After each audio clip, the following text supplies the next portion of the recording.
അസ്സലാമു നമസ്കാരം. എല്ലാവർക്കും നമ്മുടെ പുതിയ വീഡിയോയിലേക്ക് സ്വാഗതം.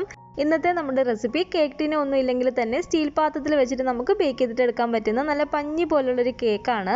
അതുപോലെ തന്നെ ഈ ഒരു കേക്കിൽ വിപ്പിംഗ് ക്രീം ഒന്നും തന്നെ ഉപയോഗിച്ചിട്ടില്ല. നമ്മുടെ വീടുകളിൽ എപ്പോഴും സാധാ കാണുന്ന ചേരുവകൾ വെച്ചിട്ട് നമുക്ക് ചെയ്തിട്ടെടുക്കാൻ പറ്റുന്ന നല്ലൊരു ക്രീമിൻ്റെ റെസിപ്പിയും കൂടി ഇതിൽ കാണിക്കുന്നുണ്ട്.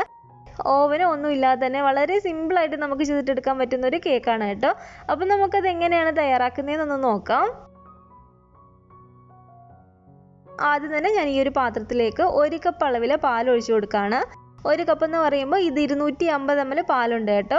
നമ്മൾ ഫ്രിഡ്ജിൽ വെച്ചിരുന്ന പാലൊക്കെ ആണെങ്കിൽ ഫ്രിഡ്ജിൽ നിന്ന് വെളിയിലേക്ക് എടുത്ത് വെച്ച് കൊടുത്തിട്ട് നല്ല പോലെ അതിൻ്റെ തണുപ്പ് പോയതിന് ശേഷം മാത്രം നമ്മൾ ഇതിലേക്ക് ഒഴിച്ചു കൊടുക്കുക.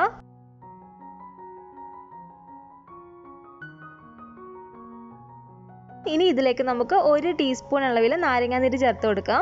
നമ്മൾ കേക്ക് ഉണ്ടാക്കുന്ന സമയത്ത് അളവുകൾ കറക്റ്റായിട്ട് ചേർത്ത് കൊടുക്കാൻ വേണ്ടിയിട്ട് ശ്രദ്ധിക്കണേ. എങ്കിലേ നമ്മൾ വിചാരിച്ച പോലെ നമുക്ക് പെർഫെക്റ്റ് ആയിട്ട് കേക്ക് കിട്ടത്തുള്ളൂ.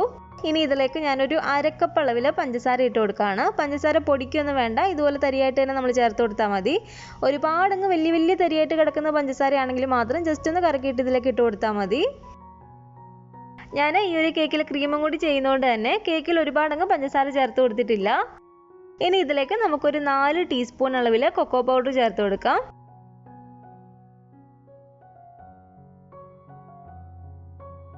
കൊക്കോ പൗഡറും കൂടെ നമ്മൾ ഇതുപോലെ ചേർത്ത് കൊടുത്തതിന് ശേഷം നല്ല പോലെ തന്നെ നമ്മൾ ഇതൊന്ന് മിക്സ് ചെയ്ത് കൊടുക്കുക. പഞ്ചസാരയൊക്കെ അത്യാവശ്യം ഒന്ന് അലിഞ്ഞു വരുന്ന രീതിയിൽ നന്നായിട്ട് തന്നെ നമ്മളൊന്ന് മിക്സ് ചെയ്ത് കൊടുക്കണം. പഞ്ചസാരയൊക്കെ അത്യാവശ്യം ഒന്ന് അലിഞ്ഞു വരുന്ന രീതിയിൽ നന്നായിട്ടൊന്ന് മിക്സ് ചെയ്തതിന് ശേഷം ഇനി ഇതിലേക്ക് നമുക്ക് വേണ്ടത് ഒരു 1/4 കപ്പ് അളവിൽ ഓയിലാണ്. ഞാനിപ്പോൾ ഇതിലേക്ക് 1/4 കപ്പ് സൺഫ്ലവർ ഓയിലാണ് ചേർത്ത് കൊടുത്തിരിക്കുന്നത്. സൺഫ്ലവർ ഓയിലിന് പകരം നമുക്ക് വെജിറ്റബിൾ ഓയിൽ വേണമെങ്കിൽ ഒരു 1/4 കപ്പ് ചേർത്ത് കൊടുത്താൽ മതി. ഓയിലും കൂടി ചേർത്ത് കൊടുത്തിട്ട് നല്ല പോലെ തന്നെ നമുക്ക് ഒന്നും കൂടെ ഒന്ന് മിക്സ് ചെയ്യാം.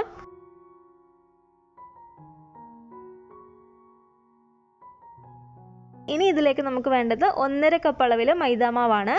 ആദ്യം ഞാൻ ഈ 1 കപ്പ് ഇതിലേക്ക് ഇട്ട് കൊടുക്കുകയാണ്. ഇതൊന്ന് മിക്സ് ചെയ്തതിന് ശേഷം നമുക്ക് വീണ്ടും 1/2 കപ്പും കൂടി ചേർത്ത് കൊടുക്കാം. ഇനി നമുക്ക് ഇതിലേക്ക് ചേർത്ത് കൊടുക്കേണ്ടത് 1/2 ടീസ്പൂൺ അളവിൽ ബേക്കിംഗ് സോഡയാണ്. അപ്പോൾ 1/2 ടീസ്പൂൺ അളവിൽ ബേക്കിംഗ് സോഡയും കൂടി ഞാൻ ഇതിലേക്ക് ചേർത്ത് കൊടുത്തിട്ടുണ്ട്. ഇത് നന്നായിട്ടൊന്ന് അരിച്ച് നമുക്ക് ഇതിലേക്ക് ചേർത്ത് കൊടുക്കാം. നന്നായിട്ട് ഇതിലൊന്ന് അരിച്ച് ഇതിലേക്ക് ചേർത്ത് കൊടുത്തതിന് ശേഷം നല്ല പോലെ തന്നെ നമുക്കിതൊന്ന് മിക്സ് ചെയ്യാം.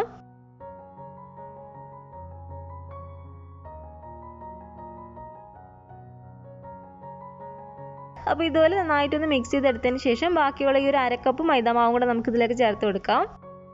ടോട്ടൽ നമ്മൾ ഇതിലേക്ക് 250 ml കപ്പിൽ 1/2 കപ്പ് അളവിൽ മൈദാമാവാണ് കേട്ടോ ചേർത്ത് കൊടുക്കുന്നത്. അപ്പോൾ ഈ ഒരു മൈദാമാവും കൂടെ ചേർത്ത് കൊടുത്തിട്ട് ഒട്ടും തന്നെ കട്ടകളില്ലാതെ വേണം നമ്മളിതൊന്ന് മിക്സ് ചെയ്തിട്ട് എടുക്കാൻ വേണ്ടിയിട്ട്.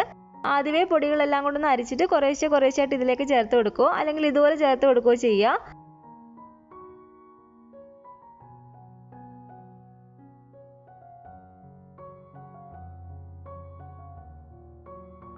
ചെറിയ കട്ടകൾ കിടപ്പുണ്ടെങ്കിൽ നമ്മൾ ഇതുപോലെ ഒരു വിസ്ക് വെച്ചിട്ട് ചെറിയതായിട്ടൊന്ന് മിക്സ് ചെയ്ത് കൊടുത്താൽ മതി. കട്ടകളൊക്കെ നന്നായിട്ടൊന്ന് പോയി കിട്ടും.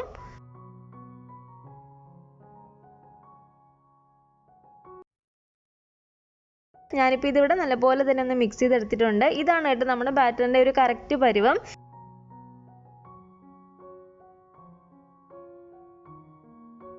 ഞാനിപ്പോൾ ഒരു ബാറ്റർ ഒഴിച്ചു കൊടുക്കുന്നത് ഇതുപോലത്തെ ഒരു സ്റ്റീൽ പാത്രത്തിലേക്കാണ്. ഇതിൻ്റെ അടിയിൽ ഞാനൊരു ബട്ടർ പേപ്പർ കട്ട് ചെയ്തിട്ട് കൊടുത്തിട്ടുണ്ട്. സ്റ്റീൽ പാത്രം ആയതുകൊണ്ട് തന്നെ ബട്ടർ പേപ്പർ ഉണ്ടെങ്കിൽ ഇട്ട് കൊടുക്കുന്നത് ഒന്നും കൂടെ നല്ലതായിരിക്കും. ഇല്ലെങ്കിലും കുഴപ്പമില്ല, നമ്മൾ നന്നായിട്ട് ഓയിലൊക്കെ ഒന്ന് തൂത്ത് കൊടുത്താൽ മതി. ഇതിലേക്ക് കുറച്ച് ഓയിലും കൂടി ഇട്ട് കൊടുത്തതിന് ശേഷം നല്ല പോലെ തന്നെ നമുക്ക് ഓയിലൊന്ന് സ്പ്രെഡ് ചെയ്ത് കൊടുക്കാം.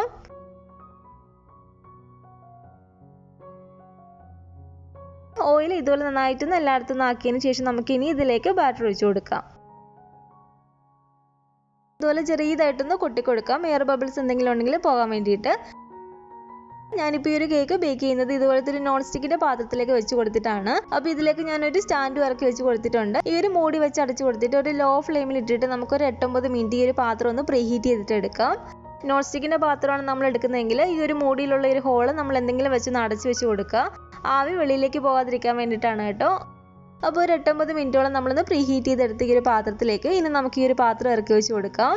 കേക്ക് ബേക്കായിട്ട് വരുന്ന ഒരു സമയം എന്ന് പറയുന്നത് നമ്മൾ എടുക്കുന്ന പാത്രത്തിൻ്റെയൊക്കെ അനുസരിച്ചാണ് കേട്ടോ. പ്രത്യേകം ശ്രദ്ധിക്കേണ്ടത് ലോ ഫ്ലെയിമിൽ ഇട്ട് കൊടുത്തിട്ട് വേണം നമ്മളിതൊന്ന് ബേക്ക് ചെയ്തിട്ട് എടുക്കാൻ വേണ്ടിയിട്ട്. അപ്പോൾ ഇതുപോലെ ഒരു 45 മിനിറ്റ് കഴിഞ്ഞപ്പോഴത്തേക്കും ഞാനൊന്ന് തുറന്ന് നോക്കുകയാണ്. ഇതുപോലെ ഒരു സ്റ്റിക്ക് വെച്ചിട്ട് നമുക്കൊന്ന് കുത്തി നോക്കാം അകം നന്നായിട്ട് വെന്തിട്ടുണ്ടോ എന്ന് അറിയാൻ വേണ്ടിയിട്ട്. അപ്പോൾ ഈ ഒരു കേക്കിൻ്റെ സൈഡൊക്കെ നന്നായിട്ട് ബേക്ക് ആയിട്ടുണ്ട്. ഈ ഒരു കേക്കിൻ്റെ സെൻറ്റർ കുറച്ചും കൂടെ ഒന്ന് കുക്കാൻ വേണ്ടിയിട്ടുണ്ട്. അപ്പോൾ നമുക്ക് വീണ്ടും അടച്ചു വെച്ച് കൊടുത്തിട്ട് കുറച്ച് നേരം കൂടെ ലോ ഫ്ലെയിമിൽ ഇട്ട് കൊടുത്തിട്ട് ഒന്ന് ബേക്ക് ചെയ്തിട്ട് എടുക്കാം. ഇതിപ്പോൾ ഇവിടെ കേക്കിൻ്റെ എല്ലാ ഭാഗവും നന്നായിട്ട് തന്നെ കുക്കായി വന്നിട്ടുണ്ട്. അപ്പോൾ ഇനി ഇത് നമുക്ക് വെളിയിലേക്ക് എടുത്ത് വെച്ച് കൊടുക്കാം. ഈ ഒരു പാത്രത്തിൻ്റെ ചൂട് നല്ല പോലെ പോയതിന് ശേഷം മാത്രം നമ്മൾ ഈ ഒരു പാത്രത്തിൽ നിന്ന് കേക്ക് വെളിയിലേക്ക് എടുക്കുക.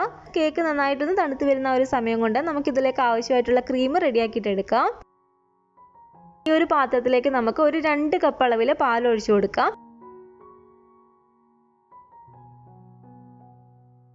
അതുപോലെ തന്നെ ഇതിലേക്ക് ഒരു 7 ടേബിൾ സ്പൂൺ അളവിൽ പഞ്ചസാരയും കൂടി ഇട്ട് കൊടുക്കുകയാണ്.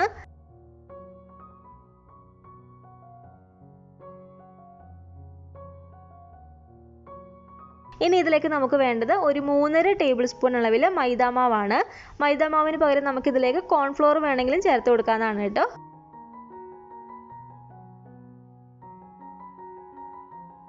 ഒട്ടും തന്നെ കട്ടകളൊന്നും ഇല്ലാതെ നല്ല പോലെ തന്നെ ഇതൊന്ന് മിക്സ് ചെയ്ത് കൊടുക്കുക.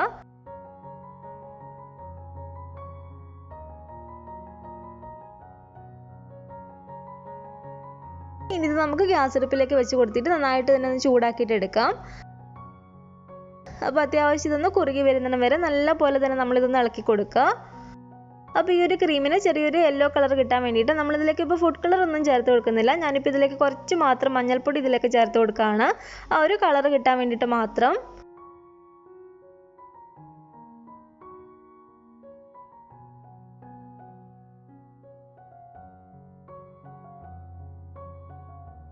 ഇത് കണ്ടില്ല, ഒരുപാടങ്ങ് കുറുകി പോവാതെ ഈ ഒരു പരുവാകുമ്പോഴത്തേക്കും നമ്മൾ ഫ്ലെയിം അങ്ങ് ഓഫ് ചെയ്ത് കൊടുക്കേണ്ടതാണ്.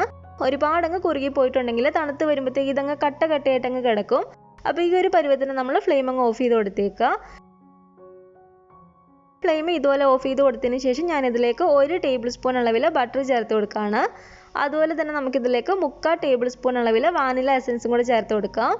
എന്നിട്ട് നല്ലപോലെ തന്നെ ഇതുപോലെ ഇളക്കി കൊടുക്കാം. ഒരു ചൂടിൽ കിടന്ന് ബട്ടർ നന്നായിട്ടൊന്ന് ഉരുകി വന്നോളൂ. അപ്പോൾ ഈ ഒരു ക്രീമിൻ്റെ ചൂട് നല്ല പോലെ പോയിട്ട് ഇത് നന്നായിട്ടൊന്ന് തണുത്ത് വന്നതിന് ശേഷം മാത്രം നമ്മളിത് കേക്കിലേക്ക് ഒഴിച്ചു കൊടുക്കുക. അപ്പോൾ ഈ ഒരു കേക്ക് ഇവിടെ നന്നായിട്ട് തന്നെ തണുത്ത് വന്നിട്ടുണ്ട്. ഇതിൻ്റെ സൈഡ് നമുക്ക് കത്തി വെച്ച് ചെറുതായിട്ടൊന്ന് ഇളക്കി കൊടുക്കാം. ബട്ടർ പേപ്പറും കൂടെ നമുക്കങ്ങ് എടുത്ത് കളഞ്ഞേക്കാം. അപ്പോൾ കണ്ടില്ല, നല്ല പെർഫെക്റ്റ് ആയിട്ട് തന്നെ നമ്മുടെ ഈ ഒരു കേക്ക് ഇവിടെ കിട്ടിയിട്ടുണ്ട്. ഇതിൻ്റെ ഒരു മോൾ ഭാഗം ഞാൻ ചെറിയതായിട്ടൊന്ന് കട്ട് ചെയ്ത് മാറ്റിയിട്ടുണ്ടായിരുന്നു. ഇനി ഇത് നമുക്ക് 2 ലെയർ ആയിട്ടൊന്ന് കട്ട് ചെയ്തിട്ട് എടുക്കാം. അപ്പോൾ ഇതുപോലെ 2 ലെയർ ആയിട്ട് ഞാൻ ഈ ഒരു കേക്ക് ഒന്ന് കട്ട് ചെയ്തെടുത്തിട്ടുണ്ട്.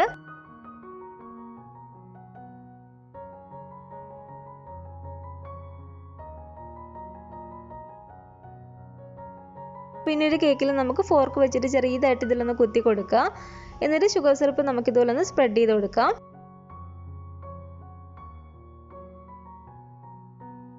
ഇനി ഇതിലേക്ക് നമ്മൾ തയ്യാറാക്കി വെച്ചിരുന്ന ഒരു ക്രീം ഒഴിച്ചു കൊടുക്കാം. ക്രീം നന്നായിട്ട് തന്നെ എല്ലാ വശത്തുനിന്നും ആക്കി കൊടുക്കുക. അപ്പോൾ ഈ ഒരു ലെയറും കൂടി ഇതിലേക്ക് വെച്ച് കൊടുത്തതിന് ശേഷം ഇതിൻ്റെ മുകളിൽ ഞാൻ ഫോർക്ക് വെച്ച് ചെറുതായിട്ടൊന്ന് കുത്തി കൊടുക്കുകയാണ്. അതിനുശേഷം ഇതിൻ്റെ മുകളിലേക്ക് നമുക്ക് ഈ ഷുഗർ സിറപ്പ് ഒന്ന് സ്പ്രെഡ് ചെയ്ത് കൊടുക്കാം.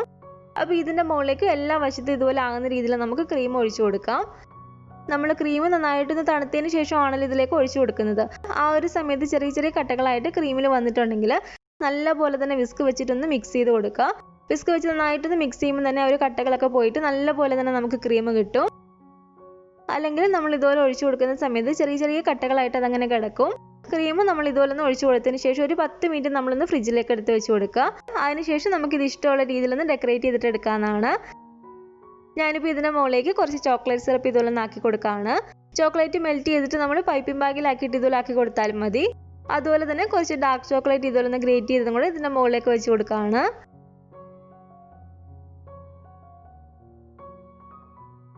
രണ്ട് ചെറിയും കൂടി ഇതിൻ്റെ സെൻറ്ററിലേക്ക് ഒന്ന് വെച്ച് കൊടുത്തിട്ടുണ്ട്.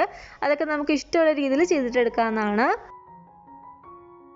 സൈഡിലായിട്ട് ഞാൻ കുറച്ച് ചോക്കോ ചിപ്സും കൂടെ വെച്ച് കൊടുത്തിട്ടുണ്ട്. അപ്പോൾ ഇനി ഒരു കേക്ക് ഫ്രിഡ്ജിലേക്ക് എടുത്ത് വെച്ച് കൊടുത്തിട്ട് നല്ല പോലെ തന്നെ ഒന്ന് സെറ്റായി വന്നതിന് ശേഷം നമുക്ക് മുറിക്കാവുന്നതാണ്. ഇത് ഫ്രിഡ്ജിൽ വെച്ചിട്ടൊന്ന് സെറ്റ് ചെയ്തെടുത്ത കേക്കാണ്.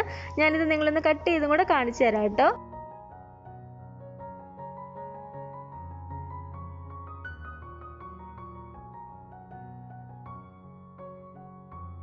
ആ ഒരു ലെയറും ആ ഒരു ക്രീമും ഒക്കെ നമ്മൾ കട്ട് ചെയ്യുമ്പോഴാണെങ്കിൽ നല്ല പെർഫെക്റ്റ് ആയിട്ട് തന്നെ നമുക്ക് കിട്ടിയിട്ടുണ്ട്. അപ്പോൾ വിപ്പിംഗ് ക്രീമോ കേക്ക് ടിന്നോ ഒന്നും ഇല്ലെങ്കിൽ തന്നെ നമ്മുടെ വീടുകളിൽ സാധാ കാണുന്ന ചേരുവകളും സാധാ ഉള്ള പാത്രങ്ങളൊക്കെ വെച്ചിട്ട് ചെയ്തിട്ടെടുക്കാൻ പറ്റുന്ന ഒരു കേക്കാണ്. അപ്പോൾ ഈ ഒരു കേക്കിൻ്റെ റെസിപ്പി നിങ്ങൾക്ക് എല്ലാവർക്കും ഇഷ്ടപ്പെട്ടെന്ന് കരുതുന്നു. ഇഷ്ടപ്പെട്ടെങ്കിൽ തീർച്ചയായിട്ടും ഒന്ന് ട്രൈ ചെയ്ത് നോക്കുക. ഉണ്ടാക്കി നോക്കിയിട്ട് നിങ്ങളുടെ അഭിപ്രായങ്ങളൊക്കെ മറക്കാതെ തന്നെ അറിയിക്കുക.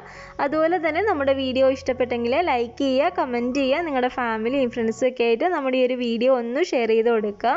ആദ്യമായിട്ട് നമ്മുടെ ഈ ഒരു ചാനൽ ആരെങ്കിലും കാണുന്നുണ്ടെങ്കിൽ താഴെ കാണുന്ന റെഡ് സബ്സ്ക്രൈബ് ബട്ടണും കൂടെ ഒന്ന് പ്രസ് ചെയ്ത് സപ്പോർട്ട് ചെയ്യണേ. കൂട്ടത്തിൽ കാണുന്ന ബെല്ലൈക്കണും കൂടെ ഒന്ന് ക്ലിക്ക് ചെയ്ത് അതിൽ ഓൾ എന്ന ഓപ്ഷൻ തന്നെ കൊടുക്കുകയാണെങ്കിൽ ഞാൻ പുതിയ റെസിപ്പികളൊക്കെ ഇടുമ്പോൾ നിങ്ങൾക്ക് അതിൻ്റെ നോട്ടിഫിക്കേഷൻ കിട്ടുന്നതായിരിക്കും. കൂടാതെ ഈ ഒരു വീഡിയോ നിങ്ങൾ ഫേസ്ബുക്കിലാണ് കാണുന്നതെങ്കിൽ ഫേസ്ബുക്ക് പേജും കൂടെ ഒന്ന് ഫോളോ ചെയ്യണേ. അപ്പോൾ ഇൻഷാല്ലാ വീണ്ടും നമുക്ക് ഇതുപോലെ നല്ലൊരു റെസിപ്പി ആയിട്ട് കാണാം.